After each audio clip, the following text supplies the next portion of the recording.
네, 반갑습니다. 네, 오늘은 누가복음 15장 11절 말씀부터 같이 보겠습니다.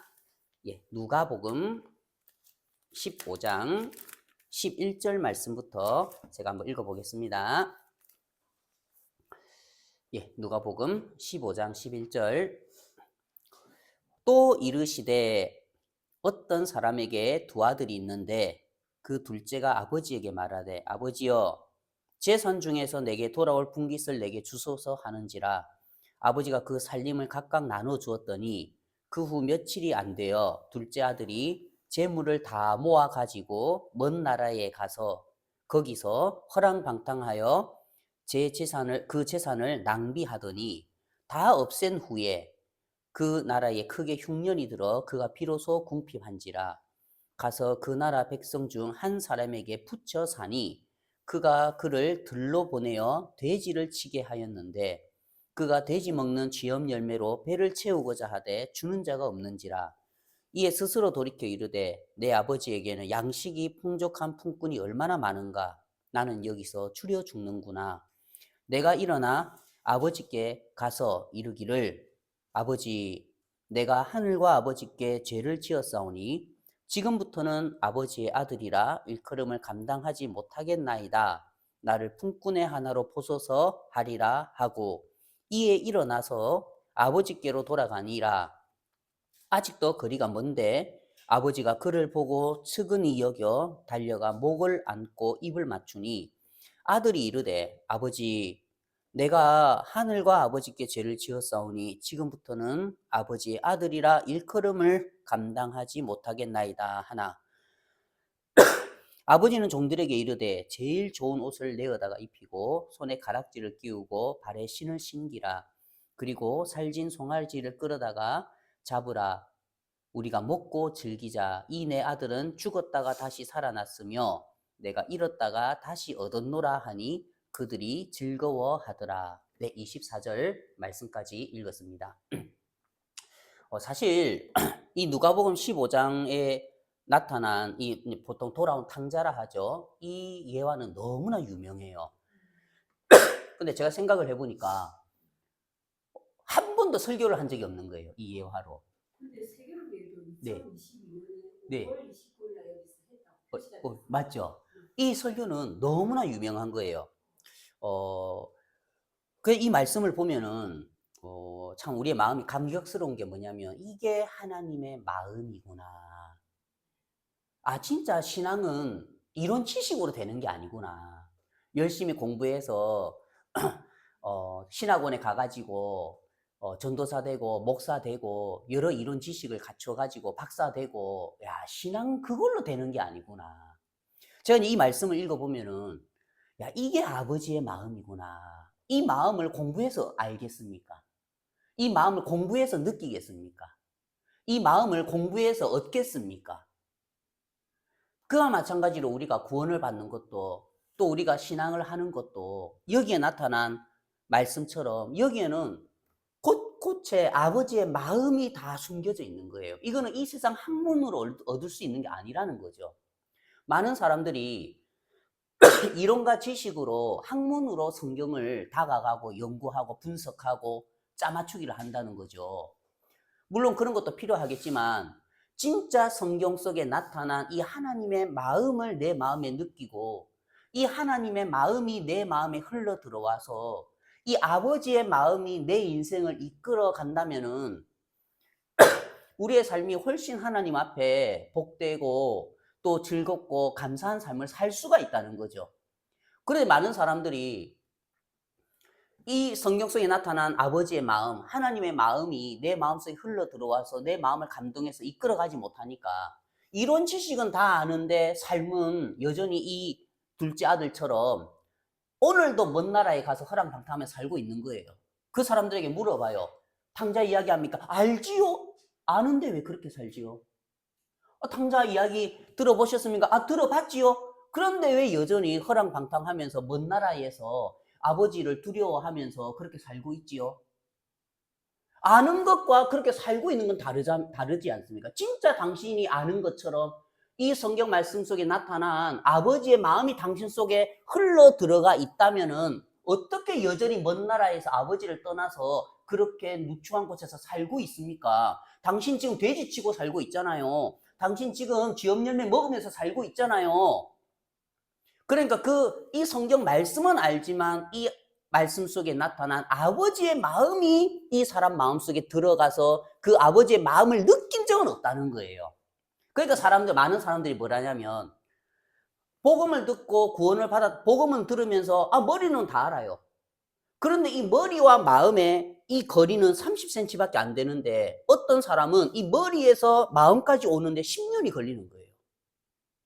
어떤 사람은 이 복음을 정확하게 안다고 생각을 하는데 이 머리에 있는 이 복음이 진짜 마음에 느껴져서 아버지의 마음이 내 마음이 흘러 들어오고 아버지의 사랑이 내 마음에 느껴져서 내 마음까지 도달하는 데에는 30년이 걸리는 사람도 있다는 거예요. 그러니까 절대로 신앙은 이론 지식이 아니라는 거예요.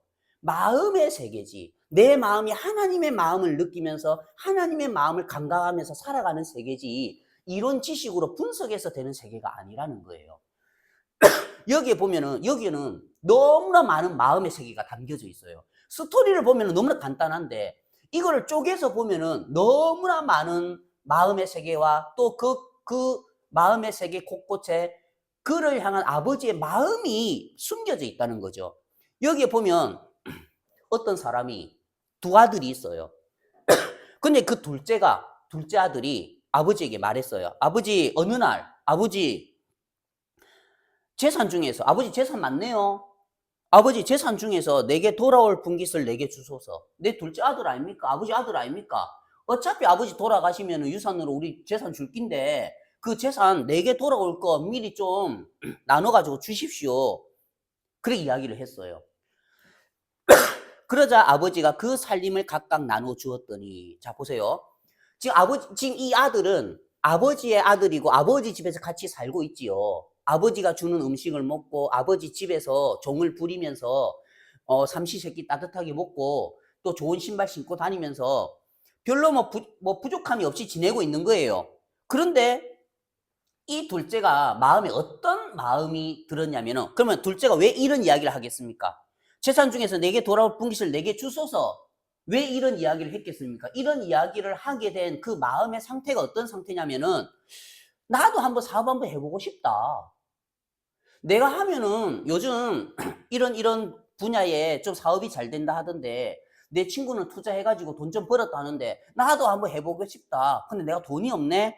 아버지 재산 중에서 내게 돌아올 분깃을 내게 주소서. 이건 뭐냐면은 가지고 독립하겠다는 의미예요. 안 그래도 가지고 독립하겠다는 의미죠. 내가 좀 독립생활 해보고 싶습니다. 나도 내 사업체를 차려보고 싶습니다. 나도 직장 잡아서 밖에서 살아보고 싶습니다. 이건 뭐냐면은 나도 할 수 있다는 마음이지요. 내가 만약에 아버지 집에 살면서 그래 나는 아버지의 은혜가 필요해. 난 아버지의 사랑이 필요해. 난 아버지의 보살핌이 필요해. 나는 정말 연약한 사람이야. 부족한 사람이야. 나는 지혜가 없어. 나는 사업 수단도 없는 사람이야. 그런 사람 같으면은 아버지 내게 돌아올 분깃 내게 주소서. 내 독립하겠습니다. 그 말 못해요. 이제 애들이 어렸을 때는 어머니 아버지 품에서 슬아에서 자라지요. 왜냐면은 또 지내면서 어머니 아버지한테 꾸중 들어도 참으면서 살아요. 왜요? 돈이 없으니까. 맞죠? 지금 당장 나가도 먹을 게 없고 잘 곳이 없으니까 그냥 못 나가요. 그래서 이제 애들이 이제 마음속에 꿍 하면서 나중에 내가 자라봐라. 내가 그 군대 갔다 와서 제대해봐라. 당장 나가가지고 내가 알바해가지고 내가 독립할 거다 한단 말입니다. 지금 이 아들은 아버지 품에서 지내면서 부족함이 없이 살았는데 어느 날 이 애 마음속에 독립하고자 하는 마음이 올라온 거예요. 나도 그러면 그 독립하고자 하는 마음의 근본 마음은 뭐냐면 나도 할 수 있다는 마음인 거예요. 나도 하면 될 것 같다는 마음인 거예요. 나도 할 수 있어. 그러니까 아버지 재산 중에서 내게 돌아올 분깃을 내게 주소서. 아버지가 그 이야기를 듣는데 아들의 마음을 보니까 야 얘가 참 세상을 만만하게 보는구나. 얘가 진짜 세상을 만만하게 보는구나. 너 아버지가 매달 용돈 50만 원씩 주니까 이 돈 50만 원 뭐 버는 게 쉬운 줄 알아? 너 맨날 아버지 집에서 하루 삼시세끼 따뜻한 밥 먹고 고기 뜨끈뜨끈한 고기 먹으니까 뭐 그냥 세상 사는 게 쉬운 줄 알아? 야, 너 진짜 세상 너무 만만하게 보는구나. 세상 사는 거 그렇게 쉬운 거 아니야. 근데 얘는 아직 세상을 맛보지 않았다 보니까 막 친구들이 알바해가지고 50만 원 벌었다 카더라. 사실 알바하면 고생하고 사장한테 구사리도 듣잖아요. 그거 소리 쏙 빼놓고 돈 벌었다 하니까 이제 밝은 면만 보니까 야, 나도 엄마 아빠한테 슬라에서 벗어나서 고깃집에서 알바하고 슈퍼마켓에서 알바하고 PC방 알바하면 돈 벌겠구나. 막 세상을 향해서 꿈이 너무나 큰 거죠. 내가 이거 하면은 좋은 옷도 사고 컴퓨터도 사고 이렇게 살아야 되겠다. 그런 이제 청운의 꿈이 있는 거죠. 젊은 애들 요즘 맞죠? 그래 막 독립하려 하잖아요. 어쨌거나 대학 가기만 해도. 그래 아버지가 가만히 아들 마음을 보니까 아들 마음이 그렇게 흘러가고 있는 거예요. 아, 얘가 할 수 있다는 마음. 자기가 한번 자기 사업체를 차려서 내가 재산을 나눠주면 그 분기수로 뭔가를 해보고자 하는 마음이 있구나. 자기를 믿는 마음이 있구나. 자기 계획이 있구나. 이미 자기 계획이 있는 거예요, 이 아들에게는. 그래 이제 아버지가 어떻게 합니까? 아버지가 그 살림을 각각 나눠주었더니 아버지는 이제 각각 나눠주면서도 어떤 생각을 하냐면 아유, 망해서 돌아오겠구나. 줄 때 이제 알죠. 아유, 망해서 돌아오겠구나. 성공해서 돌아온 날 그 생각 없어요. 어떤 사람 그러더라고요. 이제 젊은 애들이 오토바이를 사면은, 아이고, 또 어느 자식 또 죽겠구나. 오토바이 그만큼 위험하단 말입니다. 밖에서 몰면은, 살 당기면 가는데, 더 당기고 싶은 욕구가 일어나요. 그래서 확 당겨가지고 오토바이 사고 나서 죽는 사람도 있거든요. 그러니까 오토바이를 팔면서 오토바이 사장이 그런다더라. 아이고, 또 어느 집 자식 또 한 명 죽어나가겠구나.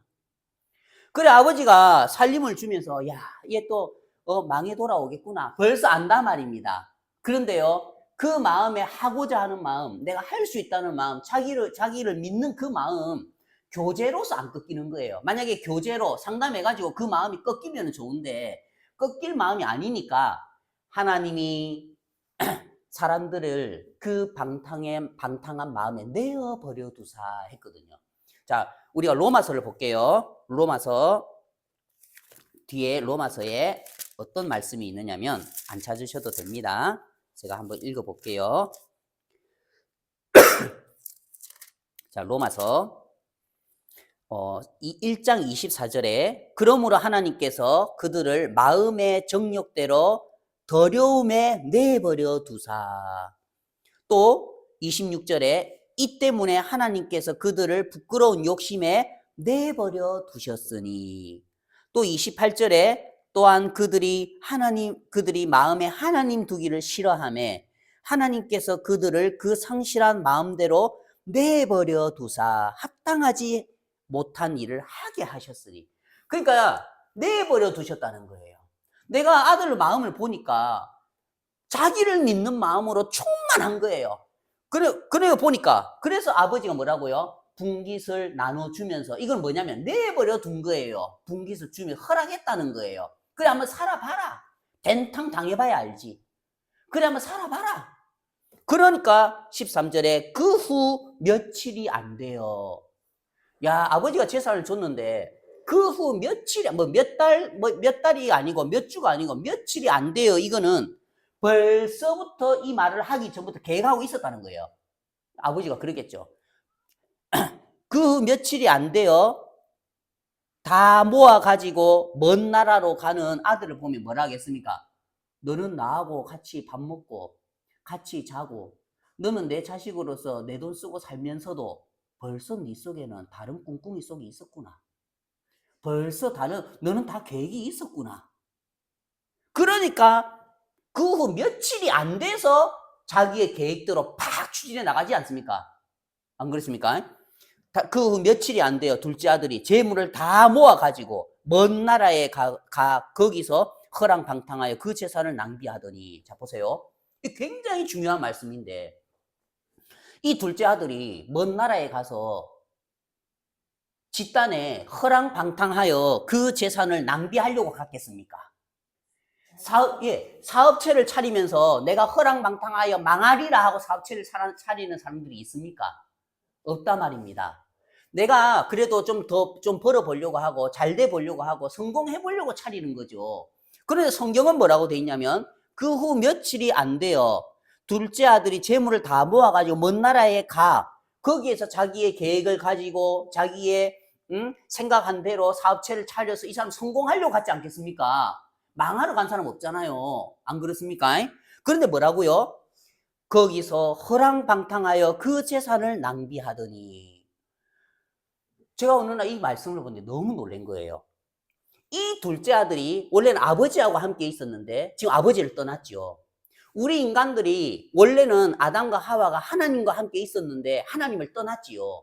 그럼 하나님을 떠나서 어떤 사람들은 계획을 해서 사업체를 차려서 성공해서 돈 많이 벌고 부자 된 사람도 있을 거고, 어떤 사람들은 하나님을 떠나서 이 아들처럼, 둘째 아들처럼 자기의 계획과 상관없이 자기의 계획과 반대로 허랑방탕하여 그 재산을 어쩔 수 없이 낭비한 사람도 있을 거라는 거죠. 그렇지만 하나님이 보시기에는 뭐라고 하느냐면, 야, 너희들이 아버지를 떠났어. 하나님을 떠났어. 하나님을 떠나서 먼 나라에 가서 하나님을 떠나서 이 세상에서 하나님을 떠나서 자기의 살아가는 그 모든 인생들은 하나님의 심판대 앞에서 허랑방탕하고 낭비한 인생들이야.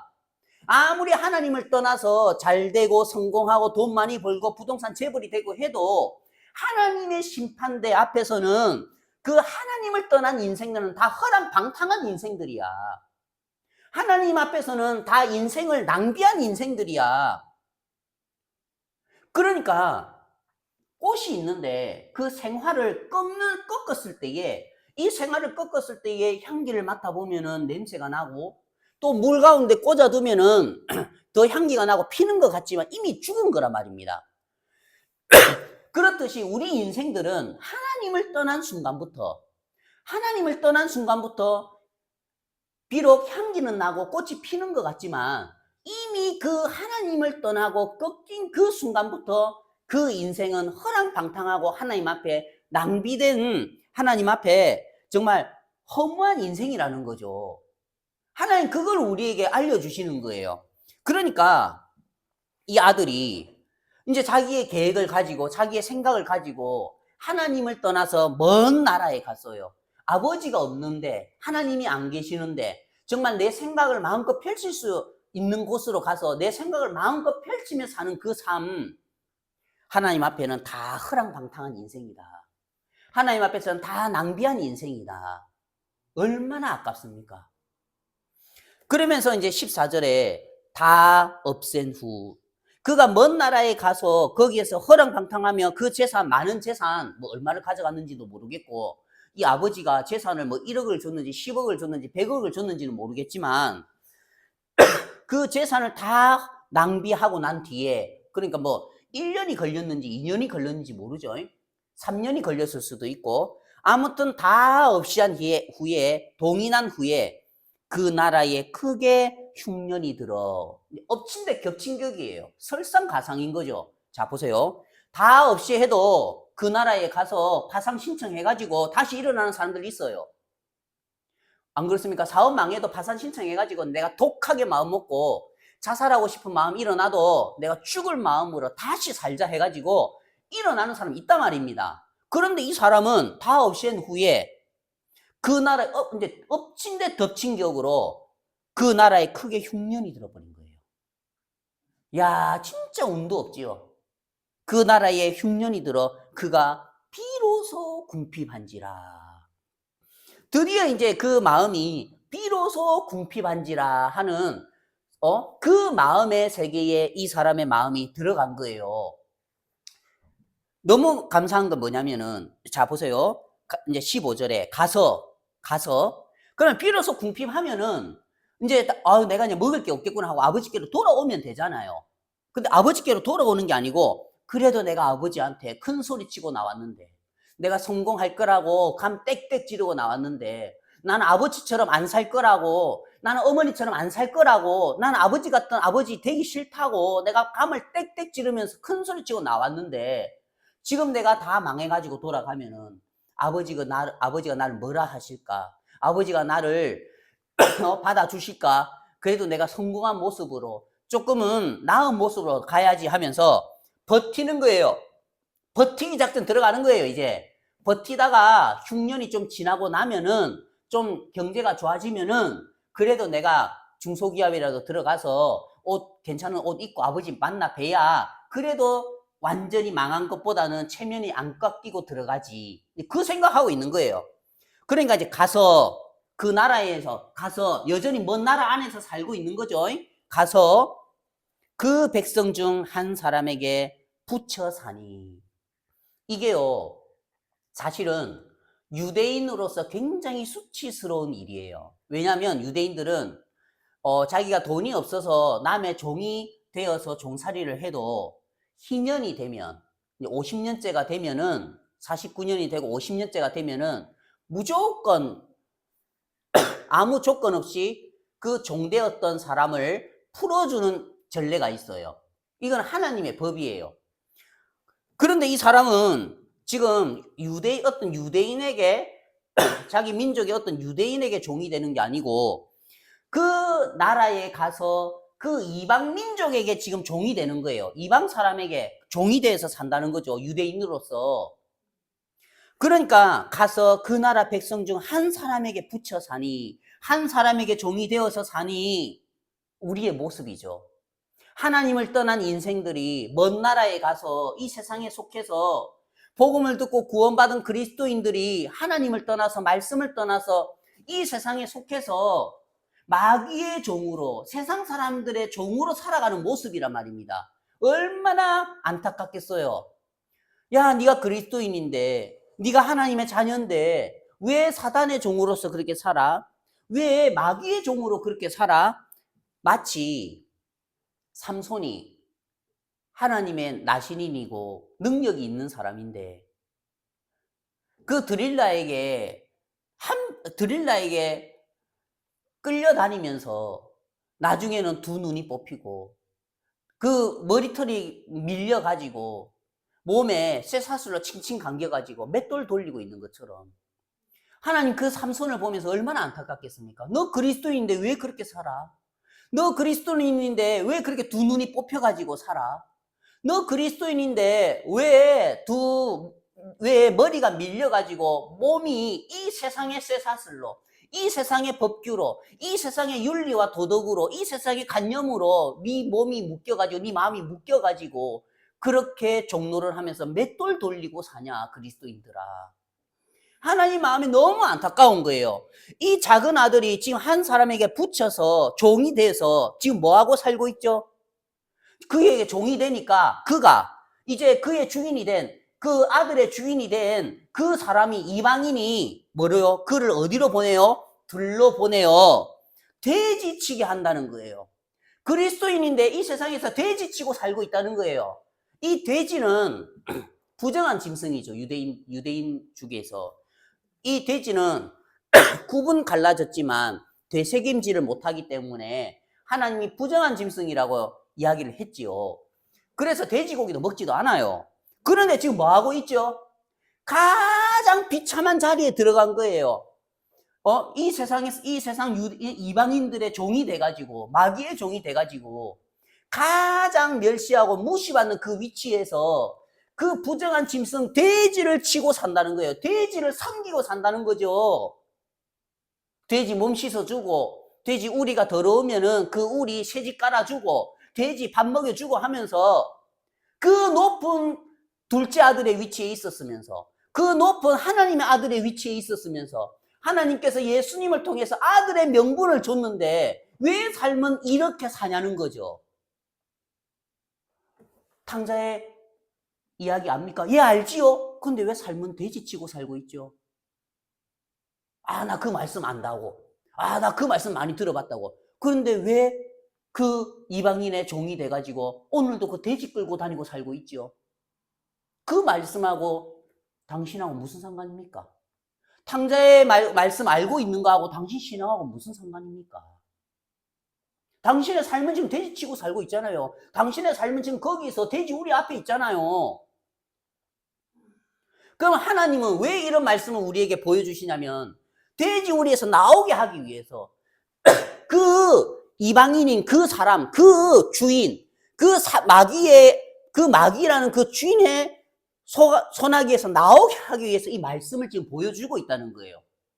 이 말씀을 진짜 안다면, 이 말씀에 나타난 하나님의 마음이, 아버지의 마음이 내 마음 정확하게 흐른다면은 절대로 돼지우리에 있을 수가 없지요.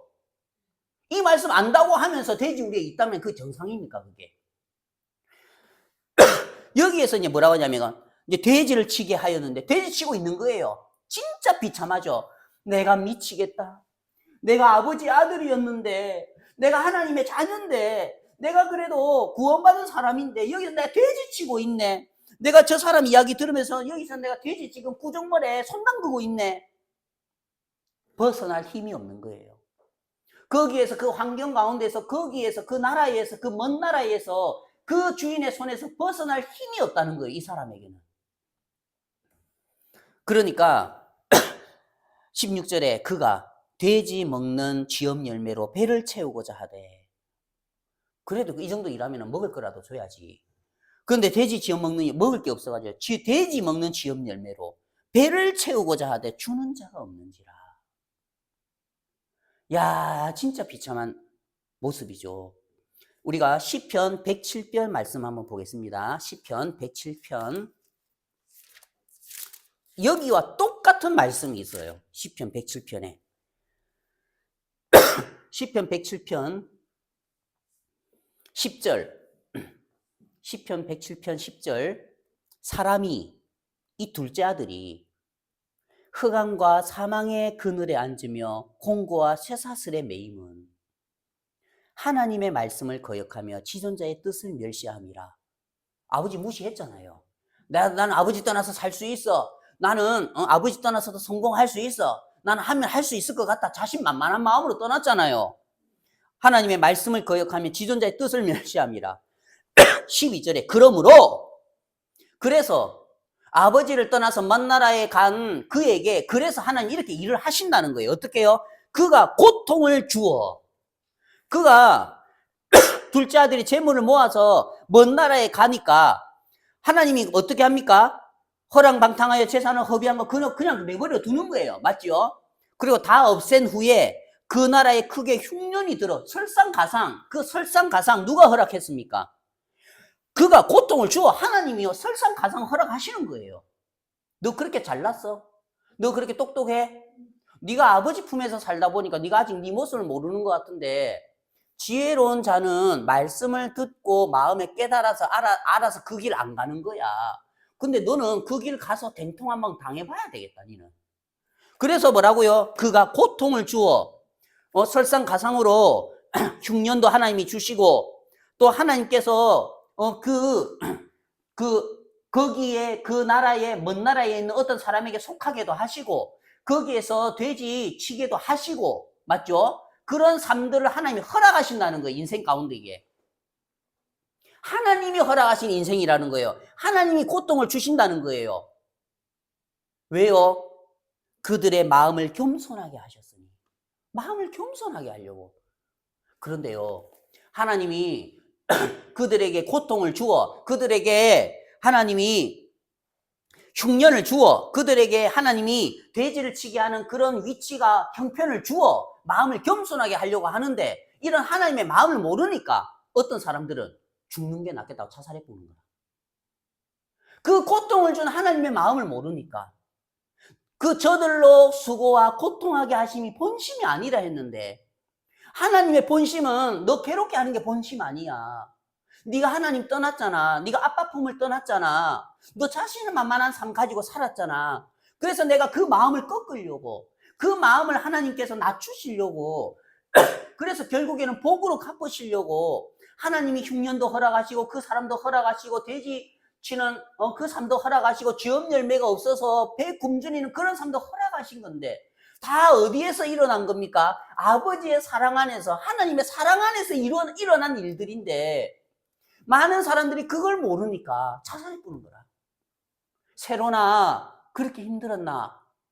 세로나 겉에서 볼 때는 연예인이고 아저씨라는 영화 찍었으니까 돈 많이 벌었고, 또 광고 찍었으니까 돈 많이 벌었다고 많은 사람들은 너 돈 많은 줄 알았어. 나중에 가보니까 지하 단칸방에서 그렇게 살고 있대. 너 그렇게 힘들었나? 하나님이 그렇게 힘들게 하신 거는 세론이 너의 영혼을 사랑하셔서 너 하나님이 구원하게 하시려고 하신 거야. 근데 그 마음을 모르니까요.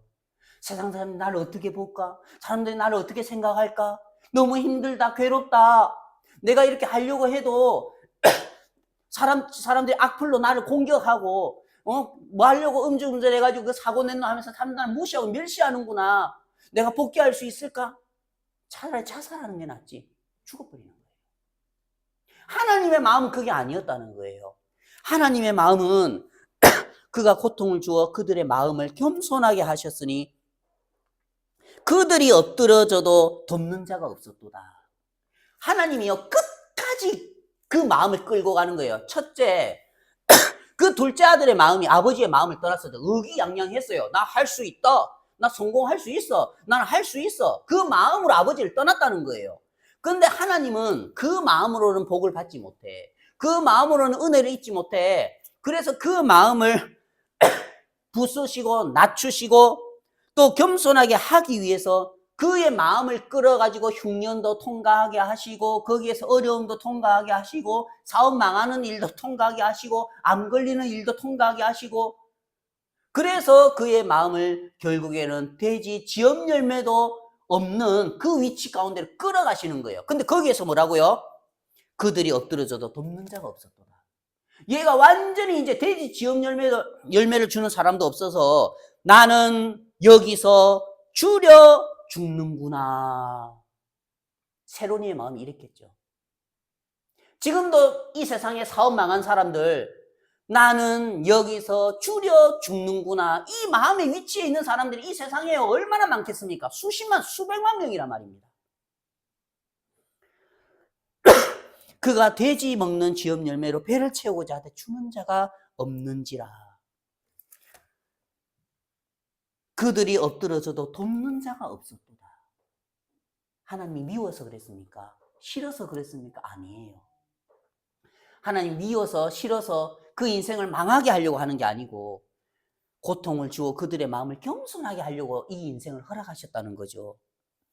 그리고 13절에 자 107편 13절에 이에 그들이 그 환난 중에 여호와께 부르짖으매 이제 어떻습니까? 17절에 이에 스스로 돌이켜 이르되 말씀이 똑같죠? 이에 스스로 돌이켜 이르되 지금 돼지 치면서 하나님 내가 그리스도인인데 복음을 가진 사람인데 언제까지 이렇게 돼지 섬기면서 살아야 됩니까? 저 이렇게 못 살겠습니다. 제 마음에 복음이 있는데 제가 아버지 아들인데 언제까지 이렇게 살다가 죽어야 됩니까? 그러면서 17절에 이에 스스로 돌이켜 이르되 이제 자기를 돌아보는 거예요. 내 아버지에게는 양식이 풍족한 품꾼이 얼마나 많은가. 우리 아버지를 이제 생각하는 거예요. 이제 아버지를 기억하는 거예요. 아버지를 돌아보는 거예요. 지금까지 그 마음에 가득 차 있었던 것은 뭐였죠? 이 세상을 향해서 성공하고자 하는 마음, 이 세상을 향해서 할 수 있다는 자기의 계획으로 가득 차 있었는데 그게 다 무너지고 부서지니까 이제 아버지를 생각할 수 있는 여유가 생긴다는 거죠. 사람이요. 이 세상에서 잘 되는 게 꼭 좋은 것만은 아니에요. 사람이요. 한 가지 사업이 잘 되면은 그냥 그 한 가지 사업 잘하면 되는데 또 다른 사업 하면은 잘 될 것 같아서 또 손을 대.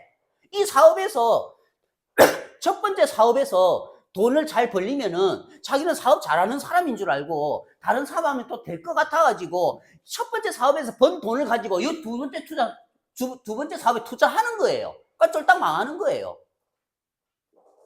잘할 수 있다고 생각을 하니까. 그러니까 이제 이 사람이 망하면요, 마음에 하나님을 돌아볼 수 있는 기회가 되는 거예요. 그래서 이에 스스로 돌이켜 이르되, 하나님은 그 인생 가운데에 둘째 아들에게 이 시간을 허락해주고 싶었다는 거예요. 이에 스스로 돌이켜 이르되, 망하고 난 뒤에 이 마음이 형성이 되고 이 시간을 가질 수가 있다는 거예요. 성공하는 사람들은요, 이 마음 가질 수 없어요. 왜? 너무나 잘 성공하니까. 오히려 사업 못하는 사람 보면 이해가 안 가는 거라. 어떻게 왜 돈을 못 벌지? 이해가 안 가네. 저 사람 왜 돈을 못 벌? 나는 마이더스의 손이라도 하는 것마다 잘 되는데, 야, 저 사람 어떻게 매출이 저거밖에 안 되지? 그 마음에서 나는 여기서 줄여 죽는구나. 이에 스스로 돌이켜 이르되 이런 마음이 만들어질 수가 있겠습니까? 절대로 안 됩니다. 이런 지식이 아니에요. 이에 그들이 그 환난 중에 여호와께 부르짖으며 이제 부르짖는 거죠. 하나님 망해보니 알겠습니다. 이게 내 모습이네요. 저요 아버지 떠날 때 할 수 있다는 자신만만한 마음으로 의기양양하게 나왔습니다. 근데 아버지 하나님 저는 안 되는 사람입니다. 저를 불쌍히 여겨주십시오. 이에 스스로 돌이켜 이르되 내 아버지에게는 양식이 풍족한 품꾼이 얼마나 많은가. 나는 여기서 추려 죽는구나. 나는 여기서 추려 죽는구나. 이제 진짜 사망이 이 사람 마음속에 임한 거죠. 그러면서 내가 일어나 아버지께 가서 이르기를 아버지 내가 하늘과 아버지께 죄를 지었사오니 지금부터는 아버지 아들이라 일컬음을 감당하지 못하겠나이다. 나를 품꾼의 하나로 보소서 하리라 하고. 그러니까 이제 내가 이렇게 아버지한테 이야기해야지. 내가 이제 여기서 추려 죽는구나. 내가 그럼 아버지께 가서 이렇게 이야기를 해야지 하고 어떻게 합니까? 이에 일어나서 20절에 이에 일어나서 이게 이제 뭐라고요? 진정한 회개라는 거죠.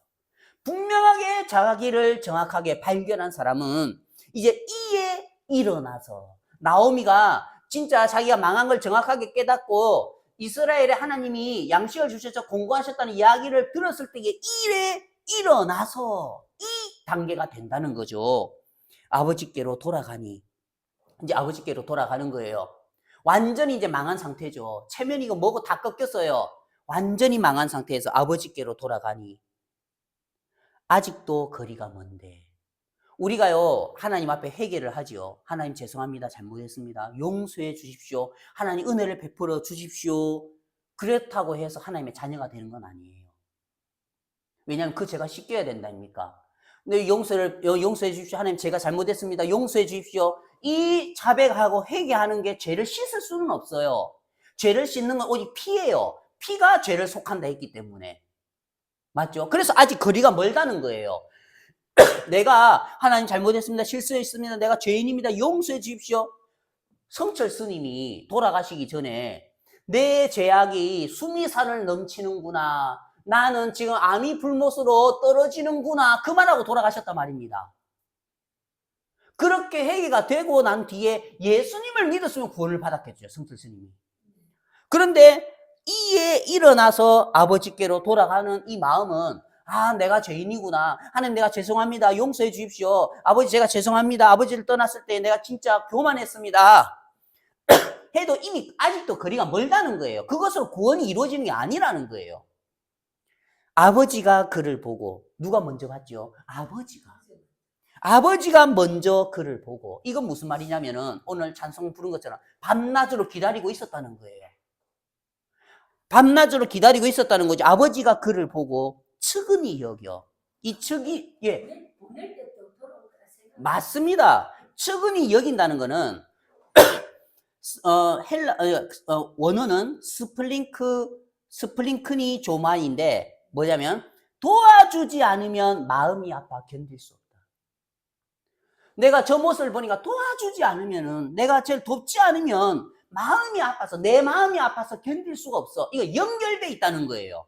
아버지와 아들이 마음이 연결돼 있다는 거죠. 맞죠? 그렇기 때문에 도와주지 않으면 마음이 아파 견딜 수 없는 그런 측은한 마음이 일어났다는 거죠. 달려가서 누가 달려갔죠? 아버지가 달려가는 거예요. 그렇게 마음에 회개하는 사람들, 그렇게 마음을 돌이키는 사람들 하나님이 너무나 기쁘게 여기고 측은히 여기서 하나님이 달려오신다는 거예요. 하나님이 달려와서 목을 안고 입을 맞추고 그리고 뭐라고요? 아들이 이르되 아버지 내가 하늘과 아버지께 죄를 지었사오니 무슨 이야기를 하냐면 정확한 회개를 하는 거예요. 여기에서 뭐라냐면 아버지, 제가 아버지 재산으로 아버지가 피땀 흘려서 쎄 빠지게 얻은 그 재산으로 내가 가져가가지고 창기들과 허랑방탕하게 맨날 술 마시면서 살았습니다. 죄송합니다. 하나님, 제가 이렇게 술 마시면서 살았습니다. 창기들과 살았습니다. 내가 도박하면서 살았습니다. 그렇게 회개 안 했어요. 어떻게 회개했습니까? 내가 하늘과 아버지께 죄를 얻어 지었사오니. 이거 무슨 회개냐면은 내가 아버지를 떠난 게 죄였습니다. 지금 이 둘째 아들이 왜 허랑방탕한 삶을 살 수밖에 없었지요? 왜 낭비하는 삶을 살 수밖에 없었지요? 아버지를 떠났기 때문에. 먼 나라에서 속해서 살았잖아요. 자, 여러분 보세요. 죄는요, 자, 분위기 따라서 죄를 짓게 돼요. 죄라는 거는. 내가 교회에 있는데, 교회에 있으면요, 죄를 지을 가능성이 극히 낮아져요. 왜냐하면 형제자매는 같이 있기 때문에. 그런데 내가 나쁜 친구들을 사귀어서 나이트클럽에 갔다? 그럼 그 분위기와 형편이 나로 죄를 지을 수 있는 그런 형편을 만드는 거예요. 훨씬 많아져요. 죄를 지을 수 있는 기회가. 그래서 우리가 어디에 속해 있느냐가 중요하다는 거예요. 내가 성실하게 살아야지, 착하게 살아야지, 죄 안 져야지, 내 각오가 중요한 게 아니고 내가 지금 어디에 속해 있느냐에 따라서 내가 죄를 짓는 삶을 살 수도 있고 죄를 안 짓는 삶도 살 수가 있다는 거예요. 그래서 금묵자흑이라죠. 검은색과 함께 있으면은 까맣게 물들어요. 어쩔 수 없어요. 그래서 예수님이 그 가늠 중에 잡힌 여자가 주여 정죄한 자가 없나이다 하면서 구원을 받았을 때 예수님이 뭐라 했냐면 가서 다시는 죄를 짓지 말라 하면서 그 다음에 무슨 이야기를 하냐면 나는 세상의 빛이니 나를 따르라고 이야기한 거예요. 너 과거하고 열심히 해서 죄 짓지 마 이게 아니고 너 나와 붙어 있어. 내가 세상의 빛이기 때문에 내 안에 머물러 있어. 그러면은 죄를 짓고 죄가 네 속에서 너를 주장하지 못해. 그런데 아무리 성실하고 착한 사람도 그 사람을 나이트클럽에다가 깡패 집단에 놔두면 어떻습니까? 그렇게 되는 거예요. 내가 하기 싫은데 가기 싫은데 해도 끌려가요, 안 끌려가요? 끌려가는 거예요. 그래서 이 사람이 정확한 회개를 하는 거예요. 내가 하늘과 아버지께 죄를 지었습니다. 아버지, 내가 죄 지었습니다. 그래, 니 무슨 죄 지었는데 허랑방탕하게 살고요, 이렇게 살고요, 이렇게 살고요, 저렇게 살고요, 내가요 창기들과 함께 지어요, 술 먹고 도박하고요. 그렇게 이야기한 게 아니고 아버지를 떠났습니다.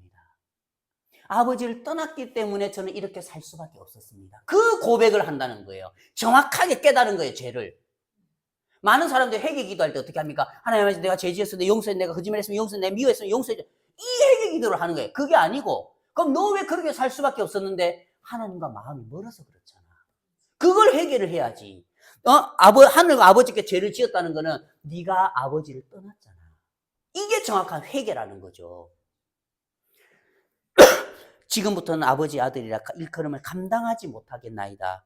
그러면서 어떤 사본에는 나를 품꾼의 하나로 보소서 하거든요. 근데 아버지는 뭐라 합니까? 종들에게 이르되 제일 좋은 옷을 내어다가 입히고 손에 가락지를 끼우고 발에 실을 신기라. 3가지 선물을 준비해 준 거예요. 아들이 돌아왔어요. 아버지, 제가 하나님의 아들인데 자녀인데 하나님을 떠나서 이 세상이 좋아서 내가 할 수 있을 것 같아서 허랑방탕하게 살면서 창기들과 지내면서 진짜 그리스도인으로서는 말이 담기도 부끄러울 정도로 더럽게 살았습니다. 개 돼지처럼 살았습니다. 살인자는 저리 가라 할 정도로 둘째가 가라 하면은 웃을 정도로 내가 그렇게 더럽게 살았습니다. 이렇게 살다가 온 내가 돌아와도 저를 받으시겠습니까? 많은 사람들이요, 복음을 듣고 구원을 받고 난 뒤에 교회 안에서 하나님 앞에 하나님이 기뻐하시는 삶을 사는 그리스도인들도 있어요. 그런데 많은 그리스도인들이 복음을 듣고 구원은 받았지만 하나님을 믿는다는 사람들이 세상에 속해서 진짜 세상 사람들이 보기에도 더럽고 추하고 악한 삶을 사는 그런 사람들도 있다는 거예요. 어떤 사람이 술 한잔, 제가 이제 쇼츠를 보니까 술 한잔 따라주면서, 술 한잔 해. 저 교회 집사인데요. 괜찮아, 나 장로야. 괜찮아, 나 장로야. 그렇게 사는 사람도 있다는 거예요. 그러니까 이제, 그렇게 살다가, 나는 여기서 줄여 죽는구나 하면서 아버지께로 돌아가려면 체면이 있습니까? 없습니까? 체면이 없는 거라. 와, 내가 다시 신앙생활 할 수 있을까? 내가 다시 이 입으로, 이 주디로 하나님 이름을 다시 찾는다고? 내가 이 주디로 다시 하나님께 은혜 입혀달라 한다고? 사람이 빈대도 낯짝이 있지. 못 온다 말입니다. 그러니까 여전히 거기에서 돼지치면서 그렇게 험한 인생, 낭비하는 인생, 허랑방탕 인생 살면서 부끄럽게 하나님 앞에 서는 거예요. 근데 하나님 뭐라 하십니까? 어서 돌아오, 어서 돌아만 와라. 너 돼지치는 거 알고 있어. 네 돼지 성리로 사는 거 알고 있어. 네 이 세상에 종래 삶을 살아서 허랑방탕한 인생 살았다는 거 알고 있어. 너 그거 알고 내가 내버려 둔 거야. 너 내버려 두면은 그런 인생을 살 수밖에 없는 인생이잖아. 우리도 그렇죠. 저도 지금 강대상에서 말씀을 전하지만 하나님이 저를 불쌍히 여기지 않으시고 양성신한 인생을 내버려 두시면은 저도 오늘 똑같이 돼지치고 있어요. 우리는 그런 인생들이에요. 그런데 그가 돌아왔을 때, 아이고 모르겠다. 내가 내 처자식도 있어서 내가 이렇게 살다가는 내가 하나님 앞에 부끄럽게 서는 거는 문제 안 되지만 내가 내 처자식들 내가 하나님 앞에 부끄럽게 못 세우겠다. 내 자식들 구원 아직 안 받았는데 내가 이렇게 돼지치고 살다가 내 자식들 지옥 가는 거 내가 못 보겠다. 얼굴에 철판 까고 돌아갈란다. 그래서 이 둘째 아들처럼 돌아왔을 때 아버지 어떻게 하죠? 기뻐가지고 달려가서 목을 안고 이제 왔나? 그렇게 반겨줄 줄 몰랐죠. 사단이 정죄하지요. 내가 돼지치고 있는데 하나님 너 기뻐하실 것 같아? 하나님 너 안 기뻐하실 거야? 하나님 너 저주하실 거야? 하나님 너를 내버려 뒀잖아. 하나님 너에게 관심 없을 거야? 사단 계속 정죄하는 거예요. 그러니까 자살하잖아요. 그런데 하나님 저는 이렇게 돼지치고 살다 죽어도 됩니다. 어차피 한번 살다 죽는 인생 앞으로 살아보면 뭐 20, 30년 더 살겠습니까? 그렇지만 내 자식요 아직 구원 못 받았습니다. 지옥 보내면 되겠습니까? 아직 내 아내 구원 못 받았습니다. 지옥 보내면 되겠습니까? 내 어머니 아직 구원 못 받았습니다. 지옥은 못 보냅니다. 돌아온다는 거예요. 자식들을 위해서, 가족들을 위해서. 그때 아버지는 옷을 내어다 입히죠. 그때 그 아들이 입고 있던 어떤 옷도 아버지 옷이었죠. 아버지가 준 옷이었죠. 옷을 내어 입히는, 옷을 내어서 새로 입힌다는 거예요. 예전에 입고 있던 옷을 벗기고 새 옷을 입힌다는 거예요. 그 무슨 말이죠? 여전히 너는 내 아들이야. 예. 하나님 마음이지. 맞아요. 옷은 영예를 뜻하는데 너는 여전히 의인이야. 옷이 더러워졌을 뿐이야. 너 이 세상에 살면서 더럽게 이 세상에서 뒹굴고 살면서 네 옷이 더러워진 것 뿐이지. 너는 여전히 내 아들이야. 손에 가락지를 끼우고, 가락지는 권위를 뜻하죠. 인장반지. 예전에 왕들은 문서를 쓰고 난 다음에 거기에 대한 도장으로 인장반지를 찍지요. 큰 권한. 너는 여전히 아버지의 아들로서, 너에게는 여전히 하나님의 아들로서 너는 권한이 있어. 네 모습 보지 말고 예수 그리스도의 이름을 의지해서 담대히 하나님께 나가서 은혜 구하는 삶 살아. 에이, 그래도 내가 이렇게 살았는데, 그래 내가 돼지치고 살았는데, 그 생각 가운데 빠지지 마. 여전히 내가 너한테 인장반지 주잖아. 다시 그 마음을 회복시켜 주는 거예요, 교회 안에서. 그래도 너 그렇게 돼지 우리에서 살았다고, 돼지치면서 살았다고, 허랑방탕하게 살았다고, 예수님이 너를 구원해 주신 그 보혈이 없어지냐? 아니잖아. 너 떠날 때 이미 하나님이 알고 있었잖아. 그리고 발에 신을 신기고, 지금까지 이 사람은 이제 발에 신을 신기고, 예전에는 자기의 신발로 예전에 옛 주인을 섬기면서 종의 삶을 살았잖아요. 돼지치면서 그 종의 삶을 살았는데 팔려서 이제는 다시 새로운 신발을 자유인으로서, 넌 그리스도인으로서 자유인이야. 너 새로운 삶을 살아라. 새 주인을 섬기면서 새로운 삶을 살아. 새 신발도 신겨주는 거예요. 그러면은 목욕하고 옷 입고 했으면은 완전히 새 사람이 됐습니까? 안 됐습니까? 새 피조물이 됐지요. 복음은 새 피조물이 돼서 이제 새 마음 가지고 새 뜻으로 살라는 거예요. 그러면서 뭐라고요? 23절에 그리고 살진 송아지를 끌어다가 잡으라. 우리가 먹고 즐기자. 여기에서 말하는 살진 송아지는 헬라어 원문에는 관사톤이라는 게 붙어가지고 이 살진 송아지가 뭐냐면 준비해둔 송아지래요. 야, 근데 저는요, 너무 놀랐어요. 보세요. 아버지가 준비해 놨다는 거예요. 언제 준비해 놨죠? 아들이 떠나기 전에 이미 준비해 놨다는 거예요. 아담과 하와가 하나 에덴 동산에서 죄를 짓기도 전에 이미 예수님을 준비해 놓으셨다는 거예요. 이미 아버지는 이 아들이 자기를 떠날 거를 알고 있었다는 거예요. 같이 지내면서 제 마음을 보니까 싹수가 노랗다. 저렇게 사업적인 기질을 가지고 있는데 내 안 떠나고 못 빼기겠네. 제 기질을 보니까 결국에는 내 떠나서 허랑방탕하게 사업한다고 하다가 허랑방탕하게 살다 돌아오겠구나. 미리 준비해놨다고, 송아지를. 그래서 준비해둔 송아지라는 의미가 있다는 거예요. 이미 하나님은 우리 인생들이 하나님을 떠날 걸 미리 아시고 그리스도를 준비해 놓으시고 하나님 안에서 예수님의 피를 준비해 놓으셨다는 거예요. 그래서 그 예수 그리스도의 피가 우리의 모든 죄를 씻으실 거라는 그 믿음을 가지고 계셨다는 거죠. 그래서 살진 송아지를 끌어다가 잡으라. 우리가 먹고 즐기자. 돌아왔다. 내 아들이 돌아왔다. 내 아들이 돌아왔다. 너무나 감사한 게 뭐냐면 이미 하나님은 이 송아지를 준비해 놓으셨구나. 아버지는 이미 이 아들이 돌아올 걸 아시고 이 송아지를 준비해 놓으셨구나. 이제 이 말씀의 줄거리가 뭐냐면은 결국에는 15장 말씀에서의 공통적인 단어가 뭐냐? 찾아내기까지 찾아다니지 아니하겠느냐. 또 집을 쓰며 찾아내기까지 찾지 아니하게. 하나님은 끝까지 찾는다는 거예요. 잃어버려진 자를. 하나님 끝까지 찾는다는 거예요. 이 둘째 아들도 잃어버린 자였잖아요. 맞죠? 그래서 24절에 이 내 아들은 죽었다가 다시 살아났으면 내가 잃었다가 다시 얻었다 했잖아요. 이게 이 15장의 말씀의 주제인 거예요. 잃었다가 내가 다시 얻었다.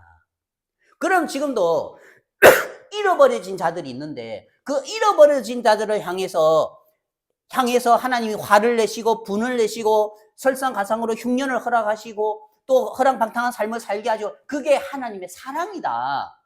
미워서 그런 게 아니에요. 그 하나님의 본심이 아니다. 결국에는 아버지의 본심은 어서 돌아오. 어서 돌아만 오오. 이 세상의 풍파를 맞고 흉년을 당하고 어려움을 당하고 고난을 당한 인생들아 돌아와라. 내가 이미 송아지 준비해놨다. 너희들 떠날 때부터 너희들 떠날 줄 알았어. 너희들 내버려 두면 이렇게 살 줄 알았어.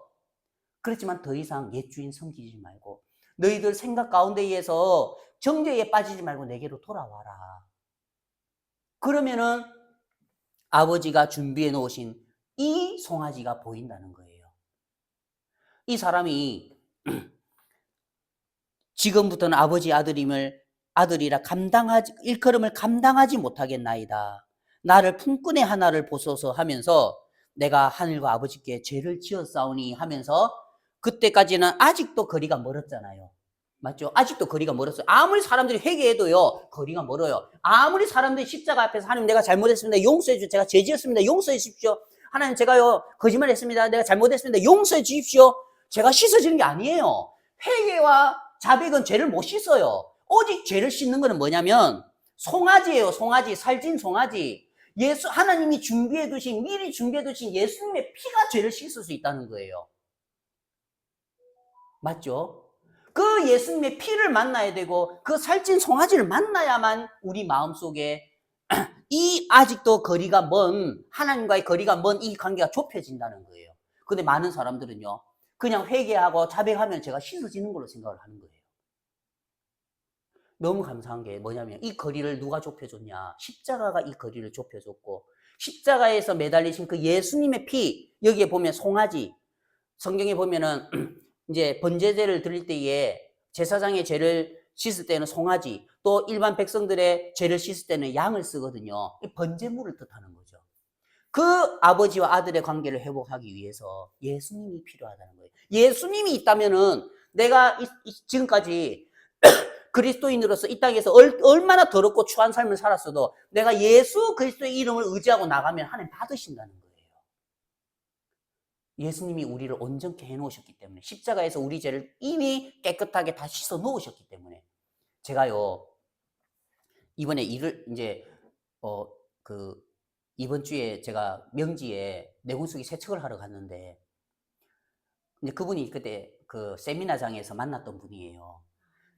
저희 말씀을 계속 듣고 있다는 거예요. 저번에 1시간 반 동안 교제를 했는데, 이번에 이제 갔는데, 제가 속으로 생각했죠. 하고 일하는데, 또 말 걸면 안 되는데.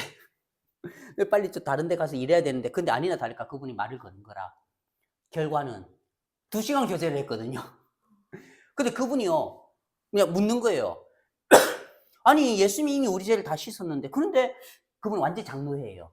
완전 장로회인데 뭐라냐면 주보에 회개 기도 시간이 있대요.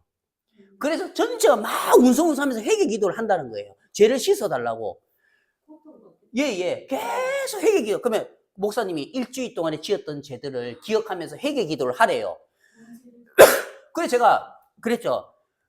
그래 이제 그분이 그 교회에서 들으면은 회개 기도를 하라 하고, 그래서 내가 죄를 용서를 구해야 된다 하고, 근데 제 말을 들으면은 이미 예수님이 십자가에서 다 이루었다 해놓고 우리 죄를 다 씻었다 해놓고, 맞죠? 그래서 자기가 뭐라냐면 헷갈린다는 거예요. 왜 헷갈려? 그쪽도 듣고 내 쪽도 듣으니까. 그래서 제가 그랬죠. 사장님, 우리는 죽으면 하나님 앞에 심판을 받아야 됩니다. 어떤 교리 앞에 우리가 심판을 받는 게 아닙니다. 우리 이 말씀 앞에 우리가 심판을 받는 겁니다. 사장님이 나중에 하나님 앞에 심판받을 때에 그 목사님이 사장님 옆에 와가지고 변론해 주겠습니까? 사장님의 영혼이 천국 가느냐 지옥 가느냐 문제인데, 사장님이 정확하게 말씀이 뭐라고 돼 있는지를 봐야 됩니다. 그러면서 이분이 이제 저한테 그러면 용서하라고 구하는 건 잘못된 거요? 그러는 거예요, 저한테. 예수님이 이미 우리 죄를 다 씻어놨다면. 그래서 제가 그랬죠. 사장님, 한번 생각을 해보십시오. 제가 이분한테 1억을 빌렸는데, 옛날에 1억을 빌려서 빚이 있을 때는, 1억 빚 좀 탕감해 주십시오. 이자 좀 깎아 주십시오. 할 수 있지요. 근데 내가 다 갚았다면은, 이 1억 빚 갚아 주십시오. 용서해 주십시오. 그 말이 나옵니까? 내가 이미 1억 갚았고, 내가 그걸 믿는다면은, 내가 1억 갚아 주십시오. 1억 탕감해 주십시오. 나에게 이자, 좀 줄여 주십시오. 그 기도가 나옵니까? 나올 수가 없지요. 그걸 이렇게 용서를, 그럼 구하면 안 됩니까가 아니라, 아니, 진짜 용서가 됐다는 걸 알면은 그 기도가 나올 수가 없지요. 그래서 제가 이제 그 이야기를 하니까, 그러네요. 그러는 거예요. 그러니까 이제, 사람들이 여기에서 말하는 것처럼 나를 품꾼의 하나로 보소서 하리라 하고 이에 일어나서 내가 하늘과 아버지께 죄를 지었나이다 하지만, 그 위치는 어느 위치냐면은 아직도 거리가 먼 위치란 말입니다. 아직도 거리가 멀어요. 그걸로 죄가 씻어지는 게 아니에요. 물론 이게 필요하지만, 하나님 내가 죄인이네요. 하나님 내가 아버지와 하늘에 죄를 지었네요. 내가 진짜 의기양양한 마음으로 아버지를 떠나서 멋대로 살았네요. 하나님 제가 이렇게 개망나니처럼 살았습니다. 하나님 제가 돌이킵니다. 회개합니다. 그게 필요하지만 이게 죄사함은 아니라는 거예요. 그럼 뭐가 필요합니까? 이 다음에 그런 너를 위해서 예수님이 피를 흘렸어. 그런 너를 위해서 아버지께서 살진 송아지를 준비해 놨어. 그 송아지를 만나야 한다는 거죠. 이해가 가죠? 그래서 너무 감사한 게, 정말 이 스토리를 보면은 11절부터 24절까지, 이 아들이 재산을 모아서 떠나는 순간부터 아버지는 함께 하셨어요. 이 아들이 재산을 모아서 떠나는 순간부터 하나님이 내어버려 두사, 겉으로는 내어버려 둔 것 같은데 하나님은 그와 함께 하신 거예요. 그래서 그 마음을 겸손하게 하고 그 마음을 경작하기 위해서 어려움도 주고 병도 주고 암도 허락하고 사업이 망하는 것도 허락하고, 안 그렇습니까? 흉년도 허락하고 또 그 주인한테 속해서 쎄 빠지게 고생하는 삶도 허락하고 돼지 치는 삶도 허락하고. 그때는 그럼 하나님 안 계셨습니까? 하나님 계셨어요, 옆에. 아버지는 그 아들이 떠나는 순간부터 한순간도 그 아들을 떠난 적이 없었어요. 아들 보기에는요, 아버지가 너무 멀어 보이고 아버지가 안 보이지만 아버지는 그 옆에, 아들 옆에 계속 계셨던 거예요. 그러면서 이제 마음 좀 돌이키겠나? 그래, 지금 이제 재산을 허비해서 다 없이 했는데 비로소 궁핍하게 됐는데 이제 돌아올라나 하니까 또 여전히 오지만 거기서 돌아오면 돌이돼. 여전히 먼 나라 거기서 또 사는 거라. 내가 체면이지 어떻게 돌아가? 아버지, 아이고 안 되겠다. 네 천둥 한 개 더 맞아야 되겠다. 애써? 예, 맞아요. 계속 아버지는 계속 그와 함께 하셨다는 거예요. 그러니까 이제 아버지는 한 번도 떠난 적이 없어요. 그래서 아버지께로 돌아가니 아버지가 그를 보고 먼저 보고 측은히 여겨. 저 자식 돌아오는데 내가 도와주면 내 마음이 아파서 내가 잠을 못 자겠다. 내가 저 사람 안 도와주면은 내가 내 마음이 아파서 밥을 못 먹겠다. 이게 우리 아버지 마음이고 하나님의 마음이라는 거예요. 우리를 향한 하나님의 마음이 이렇다는 거예요. 와, 얼마나 이게 애잔한 마음입니까? 하나님은 나를 도와주지 않으면 하나님 마음이 아파서 견딜 수 없답니다. 이 마음을 느끼는데 오늘도 내가 돼지우리에서 돼지치고 살 수 있겠습니까? 하나님이 나를 향한 마음이 이렇게 애잔하고 이렇게 뜨거운데 이 마음을 정말 마음에 느낀다면은 아는 것 말고 머리로 아는 것 말고 내 마음에서 느낀다면은 내가 오늘 하루도 그 돼지우리에서 그렇게 세상 섬기면서 살 수 있겠냐는 겁니다. 못 삽니다. 절대로 못 삽니다. 살라 해도 못 삽니다. 이 마음을 느낀다면은. 근데 많은 사람들이 신앙을 거꾸로 하는 거예요. 머리로만 알고 있으니까 여전히 삶은 돼지치고 사는 거예요. 여전히 삶은 나를 위해 사는 거예요. 주님 사랑해. 주님은 나를 사랑해. 주님은 나를 기뻐하셔. 주님 나를 긍휼히 여기셔. 아멘, 아멘. 오늘 술 먹으러 가자. 일이 된다는 거예요.